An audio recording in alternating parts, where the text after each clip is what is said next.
হচ্ছে খোঁজ রাখছেন প্রধানমন্ত্রী, জানালেন অতিরিক্ত প্রেস সচিব। কৃষকদের ফসল সুরক্ষায় বীমা চালু করবে বিএনপি সরকার। বগুড়ায় ট্রেন লাইনচ্যুত, সহকারী স্টেশন মাস্টার বরখাস্ত, বগি উদ্ধারে 2 ট্রেন। বিভিন্ন সংগঠনের আয়োজনে ইফতার ও দোয়া মাহফিল এবং ঈদ উপহার বিতরণ। ঝিকরগাছায় ভেজাল চানাচুর কারখানায় ভ্রাম্যমাণ আদালতের অভিযান, জরিমানা। পাকিস্তান পিএসএল-এ অস্ট্রেলিয়ান ক্রিকেটারদের দুশ্চিন্তা না করার নির্দেশ। ছুটিতে শিক্ষার্থীদের প্রেম করার আহ্বান চীনা বিশ্ববিদ্যালয়ের। দর্শক, আমাদের রাতের আয়োজনে আপনাদের সাথে আছি আমি স্বপ্না দেবনাথ। শুনছিলেন প্রধান শিরোনাম।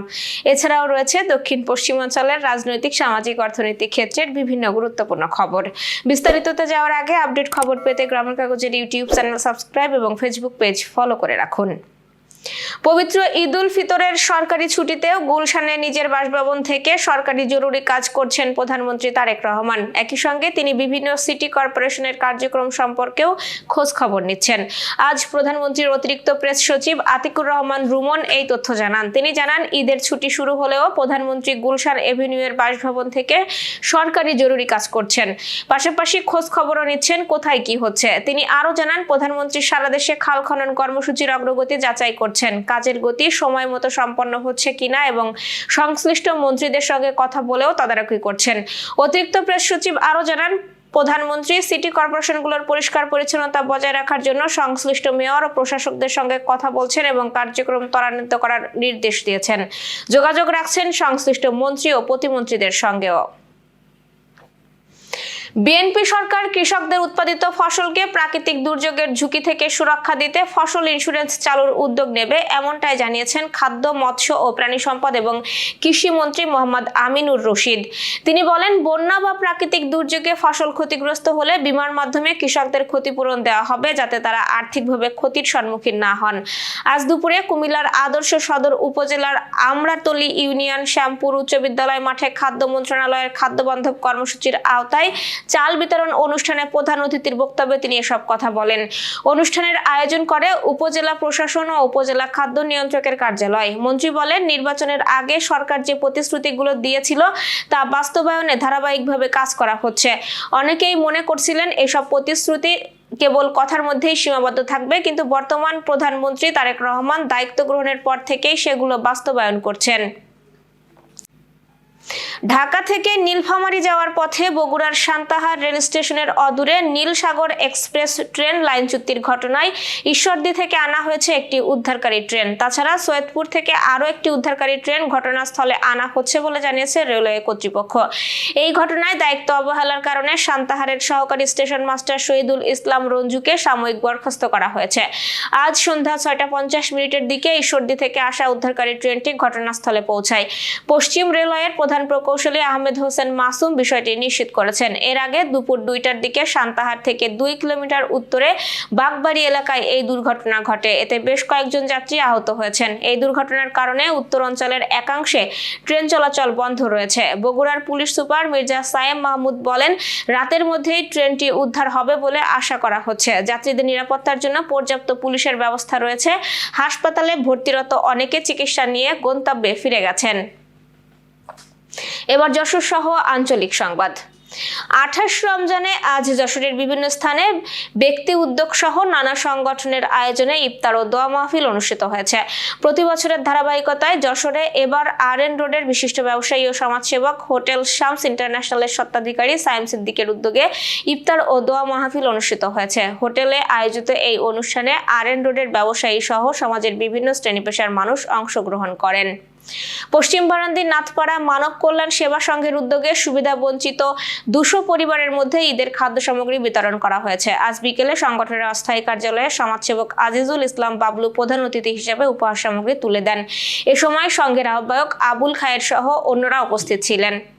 প্রতিনিধি রবিউল খান জানিয়েছেন, যশোর সদর উপজেলার রায়মানিক ও কচুয়া গ্রামের যুব সমাজের উদ্যোগে রায়মানিক সরকারি প্রাথমিক বিদ্যালয় মাঠে রমজানের তাৎপর্য শীর্ষক আলোচনা, দোয়া ও ইফতার মাহফিল অনুষ্ঠিত হয়েছে। আসাদুজ্জামান আসাদের সভাপতিত্বে প্রধান অতিথি ছিলেন তানভীর রহমান তুহিন। বক্তারা রমজানের শিক্ষা ধারণ করে সমাজ উন্নয়নে কাজ করার আহ্বান জানান। দেশ শেষে দেশ ও জাতির কল্যাণ কামনায় মোনাজাত ও ইফতার অনুষ্ঠিত হয়। প্রতিনিধি জাকির হোসেন হৃদয় জানিয়েছেন, নোয়াপাড়া শঙ্করপাশা সরকারি মাধ্যমিক বিদ্যালয়ের পুরাতন ও বর্তমান শিক্ষার্থীদের নিয়ে ইফতার ও পুনর্মিলনী অনুষ্ঠিত হয়েছে।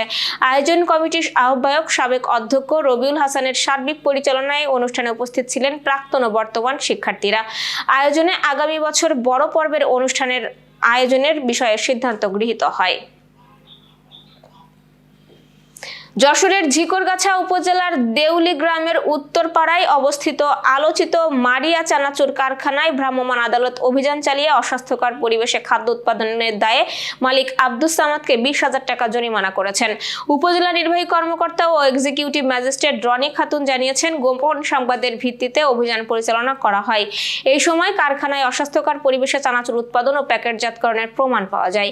ফলে ভোক্তা অধিকার লঙ্ঘনের দায়ে তাৎক্ষণিকভাবে জরিমানা করা হয়। আমাদের প্রতিনিধি রফিকুল ইসলাম জানিয়েছেন, স্থানীয়দের অভিযোগ, অভিযানের আগেই কারখানার ভেতরে থাকা আখের গুড়, পাটালি, মিশ্রি, ক্ষতিকর রং ও বিভিন্ন কেমিক্যাল দ্রুত সরিয়ে ফেলা হয়। তবে কারখানার মালিক আব্দুস সামাদ এসব অভিযোগ অস্বীকার করে জানান, রমজানের শুরুর দিকে কিছুদিন গুড়, পাটালি উৎপাদন করা হলেও বর্তমানে তা বন্ধ রয়েছে।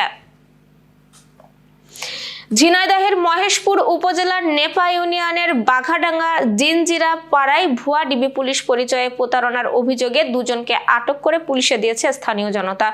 ইয়াবা মামলার আসামিকে জামিন করিয়ে দেওয়ার প্রলোভন দেখিয়ে জলিল মণ্ডলের কাছ থেকে 20,000 টাকা নেওয়া হয়। সন্দেহ হলে স্থানীয়রা যাচাই করে তাদের ভুয়া পরিচয় নিশ্চিত করে আটক করে। ভৈরবা পুলিশ ফাঁড়ির এসআই রেজাউল ইসলাম জানিয়েছেন, খবর পেয়ে অভিযান চালিয়ে হাসান কবিরকে আটক করা হয়। তার কাছ থেকে ভুয়া পুলিশের ইউনিফর্ম, পরিচয়পত্র ও 19,600 টাকা উদ্ধার করা হয়েছে। তার সহযোগী মারফাতকেও আটক করা হয়। খেলার সংবাদ। পাকিস্তান সুপার লিগ সামনে আসায় অস্ট্রেলিয়ার ক্রিকেটারদের অংশগ্রহণ নিয়ে অনিশ্চয়তা তৈরি হয়েছে। পাকিস্তান আফগানিস্তান সীমান্ত উত্তেজনার কারণে বিশেষ করে পেশোয়ার ম্যাচ নিয়ে উদ্বেগ দেখা দিয়েছে। তবে পাকিস্তান ক্রিকেট বোর্ড জানিয়েছে, ভ্রমণ ও নিরাপত্তার সব ব্যবস্থা সম্পন্ন হয়েছে। Steve Smith, David Warner, Glenn Maxwell ও মার্নাস লাভসেন্স সহ অস্ট্রেলিয়ার তারকারা পিএসএল এ খেলবেন। মার্চ 2026 থেকে শুরু হওয়া 11তম পিএসএল এ 8টি দল অংশ নিচ্ছেন। বাংলাদেশের 5 ক্রিকেটারও দলগুলোতে খেলবেন। Renaissance hospital and diagnostic centre. রেনেসাতেই মিলছে কম খরচে উন্নত সেবা। তাই নিশ্চিন্তে আমাদের সেবা নিন, সুস্থ থাকুন। Renaissance hospital and diagnostic centre, সদর হাসপাতাল মোড়, দরাটানা, যশোর। দর্শক, শেষ করব আন্তর্জাতিক সংবাদ দিয়ে। একটি চীনা বিশ্ববিদ্যালয় বসন্তের ছুটিতে শিক্ষার্থীদের প্রেম করার আহ্বান জানিয়েছে। এই আহ্বান ভালো ফলাফলের প্রতি অতিরিক্ত মনোযোগী একটি দেশে বেশ অস্বাভাবিক উদ্যোগ হিসেবে দেখা হচ্ছে। বিয়ে বাড়ানো ও অভ্যন্তরীণ ভোগ ব্যয় বৃদ্ধি করতে কর্তৃপক্ষ নতুন পথ খুঁজছে। Sichuan South West Vocational College of এভিয়েন্স তাদের সরকারি উইচ্যাট অ্যাকাউন্টে জানায়, 1 থেকে 6 এপ্রিলের বসন্তকালীন ছুটির থিম হলো ফুল উপভোগ করো, ভালোবাসা অনুভব করো। প্রকাশিত ওই বিজ্ঞপ্তিতে মঙ্গলবার শিক্ষক ও শিক্ষার্থীদের বই থেকে একটু বিরতি নিতে উৎসাহিত দেওয়া হয়েছে। এটি এমন সময় এসেছে যখন 2 সপ্তাহ আগে চীন গ্রীষ্ম ও শীতকালীন ছুটির পাশাপাশি বসন্ত ও শরৎকালীন ছুটি চালুর ঘোষণা দেয়। কর্তৃপক্ষ আরও জানিয়েছে, কর্মীদের অফ সিজনে ভ্রমণের সুযোগ দিতে ধাপে ধাপে বেতন সহ ছুটি উৎসাহিত করা হবে। সিচুয়ান ও জিয়াংশু সহ বিভিন্ন প্রদেশ এবং সুজৌ ও ননজিং এর মতো শহরগুলো বসন্তকালীন ছুটির পরিকল্পনা ঘোষণা করছে, যা বেশিরভাগ ক্ষেত্রে এপ্রিল বা মে মাসের শুরুতে নির্ধারিত। দর্শক, এই ছিল আজকের রাতের আয়োজন। এরপর সকালের খবর দেখার আমন্ত্রণ জানাচ্ছি। পবিত্র রমজানে ইফতার থেকে সেহরি পর্যন্ত পর্যাপ্ত পানি পান করুন, বিদ্যুৎ ব্যবহারে সাশ্রয়ী হন এবং সেই সাথে সচেতন হন পানির অপচয় রোধে এবং মশাবাহিত রোগ সম্পর্কে। শুভরাত্রি।